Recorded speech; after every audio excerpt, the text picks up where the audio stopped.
Hey everybody, welcome to question number 8 from the homework with the 10, well, it's not the homework, but the 10 most missed items, chapter 7 through 9 review. This is one that everybody missed, so I thought it'd be valuable for me to walk through. So here we go. According to a job website, each job opening on average attracted 254 resumes.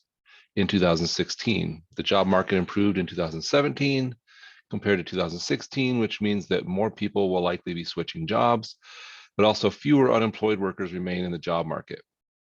To find out which trend is stronger, a random sample of 20 employers in a region was taken. Each employer reported how many resumes they received. Their answers are shown in the accompanying table using an alpha of 0.01. Complete our parts A through D below. So we'll go ahead and get our data up.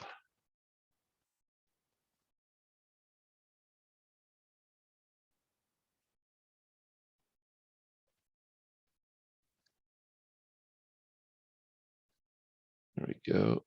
Popped up on my other screen there. Okay, so we have our data.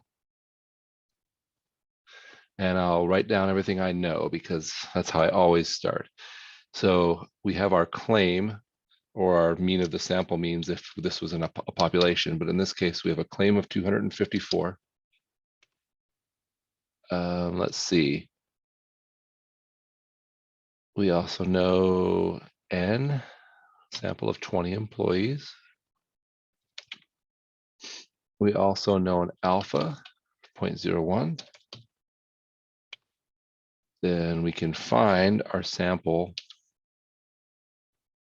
mean, or X bar, I guess we could call it. We'd find that by using equals average. That'd be the mean of our sample. And then we can find our sample standard deviation by doing equals stdev.s of our whole sample. So I think that's all the data we have to start with. And we'll see what else we need to move forward. So the first thing it wants us to do is state the null and alternative hypotheses. So we don't have an idea of if it's gone up or gone down. In fact, we're trying to figure that out. And so this is going to be that our null hypothesis is that the population mean will equal 254. In other words, no change. And our alternative hypothesis is that the population mean will not equal 254, that there was a change. There we go. So it says, does the sample provide enough evidence to suggest that the number of resumes that were received in 2017 has changed? So it's going to step us through this. The first thing it wants us to do is identify our critical value. So first we have to know, are we using a critical Z or a critical T? And the answer would be, since we don't have a population standard deviation, we can't use a Z, so a normal distribution. Instead, we're going to have to use the student's T distribution. So critical T is going to be t.inv.2t, because it's a two-tailed test. Our probability, that will be our alpha. And our degrees of freedom will be n-1.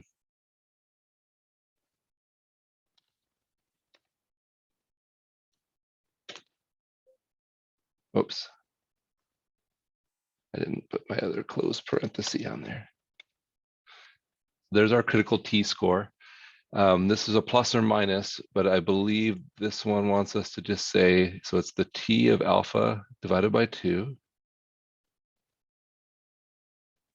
And that's going to be 2.86.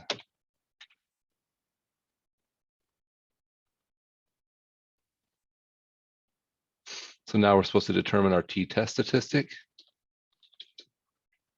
The formula for that, we could get that out of view and example. If we're taking a test, we'd have to have it in our notes. I have it right here for you. So our t-test statistic It's going to equal our sample mean, our X bar, minus our claim, divided by our sample standard deviation over the square root of n. I had one too many parentheses more than I needed, but it's fine. There's our t-test statistic, negative 4.52.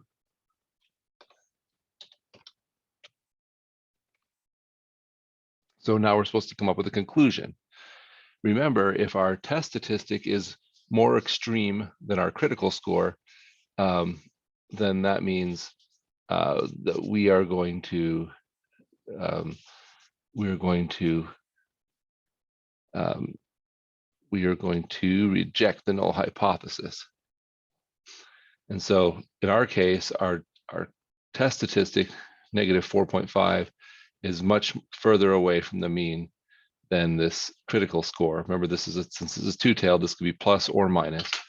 So it's way to the left of even the negative version of that. So there is enough evidence to conclude that the resumes that were received in 2017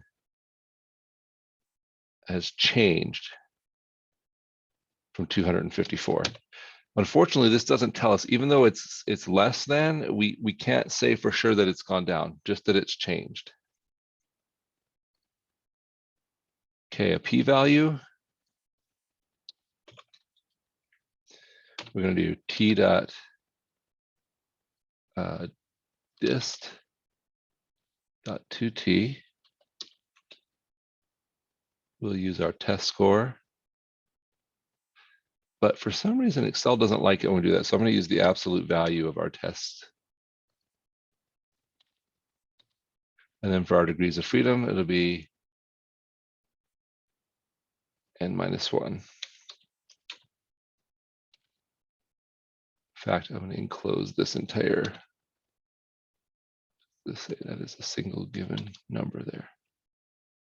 That's the absolute value of my test statistic. Whenever you do a two-tailed, it doesn't like it when you have a negative for some reason. So as you can see, the p-value is super low, which we would expect if our test was a negative 4.5.